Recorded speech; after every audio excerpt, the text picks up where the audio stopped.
If you read the Oregonian, you may have read columnist Renee Mitchell. Her column appears 3 times a week.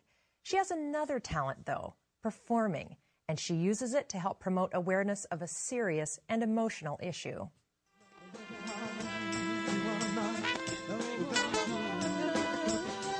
You say that you are not abusive because you do not hit and kick and punch and slap, and yet your words, they maim and brutalize and smother and murder my spirit. What must I do to be loved by you? And how much? How much is going to be enough? You are not without you. The poetry is original. The songs are original. The subject, sadly, all too common. Yet Renee Mitchell thinks we as a society don't talk about verbal and emotional abuse enough.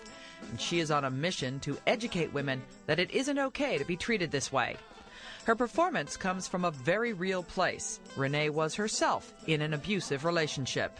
It took me by surprise. I mean, I just did not ever have that conversation with anyone. I always assumed that domestic violence was something that happened to other people that weren't maybe as educated, or that weren't, you know, I thought I had it all together kind of thing. And so when I was trying to figure out what this was, I called, this person's mother, and they said, what is wrong with you that you are allowing yourself to have this person treat you this way?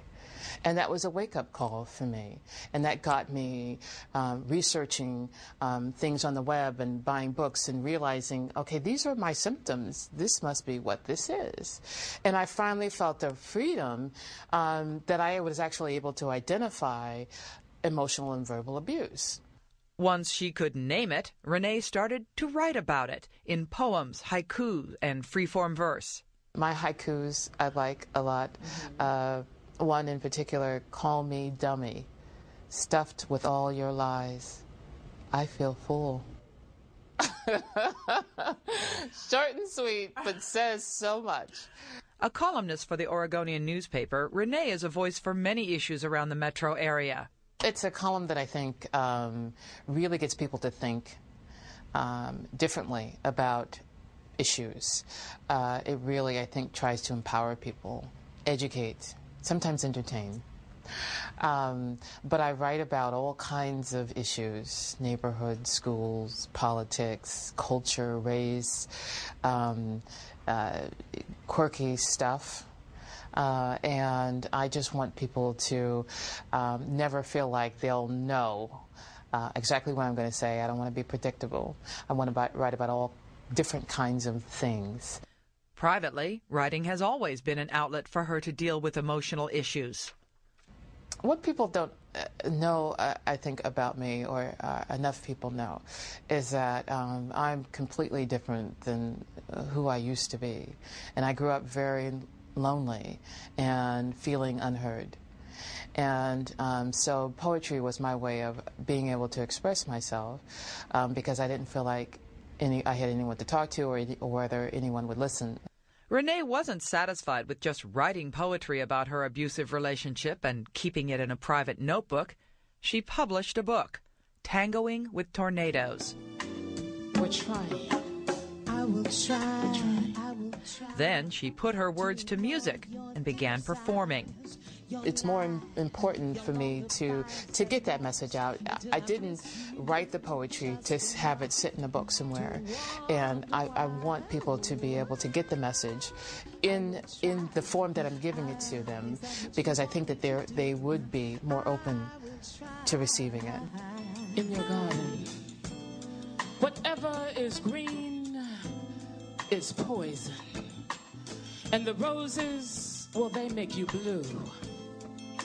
See, I remember when your jokes were funny, and they had nothing to do with my thighs or my weight.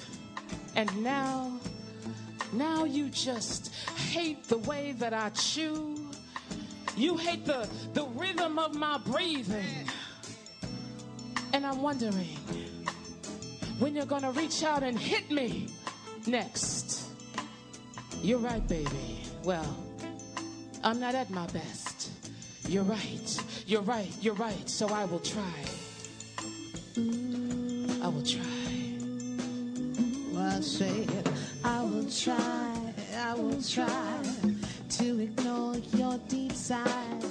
Renee also felt she had to speak out because, surprisingly, even her own girlfriends discounted the impact of emotional abuse. Brother got a job, doesn't he? He didn't beat you down, did he? And then he must be okay. And so I wrote poetry specifically to that point. The piece that I have that's called Hit Me speaks directly to that you don't have to hit me. And I'm carrying around all of this pain that you brought into my life, and it lasts longer than any bruises would last. If only you would have hit me, I would have been justified to seek refuge in the emergency room, request a doctor's note that said this woman is sick of this relationship, and she can no longer be expected to participate. So pack your bags and find yourself a new mailing address, 'cause love doesn't live here anymore. P.S. This doctor's note expires the day that you do. Yeah. You don't have to hit me to hurt me, no.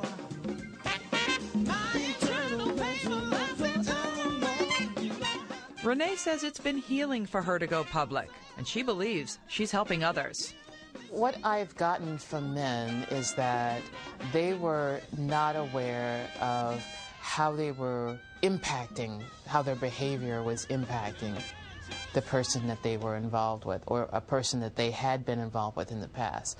I think I was making them more aware. I was getting that feedback from them, especially when we were doing talkbacks during the play. I heard a lot of that. From women, it's more of, finally somebody knows what I was dealing with. And I'm getting more of the emotional response of letting loose and feeling connected with another woman who has experienced that same thing. See, I thought I could be happy as the she upon his shelf. Advocating through her written and spoken word, it may not always be popular, but Renee doesn't know any other way. As a columnist, I just put it all out there. And, you know, I'm just, what you see is what you get kind of thing with me all the way around. And so I felt like I had to keep pushing through all of that fear and that shame and that guilt that people carried around because of their own circumstances and putting onto me.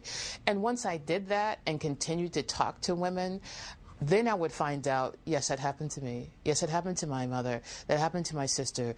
And I just felt like, okay, well, then why aren't we talking about this some more? Oh, Lord. I do! I do! Why do people feel so reluctant to admit the truth? And the first way to have some social change is by education, is by talking about it, is by communicating. I gave you the power to make me whole. First time, I'm a victim. second time, Second time, a volunteer. I gave my power. I gave my power to you just so I could keep you near. Yeah. Oh, first time I'm a victim. Second time, Second time a volunteer. I gave him my power. I gave all my power to you just so I could keep you near. Renee was recently honored for her work with the Ida B. Wells Award for Bravery in Journalism. While in New York for her award, she also performed Tangoing with Tornadoes at Tavern on the Green. Tangoing with Tornadoes is available on DVD and CD, as well as in book form. Renee also has several other books of poetry and self-help, including 12 Things Sistas Should Know About Verbal and Emotional Abuse, written especially for women of color.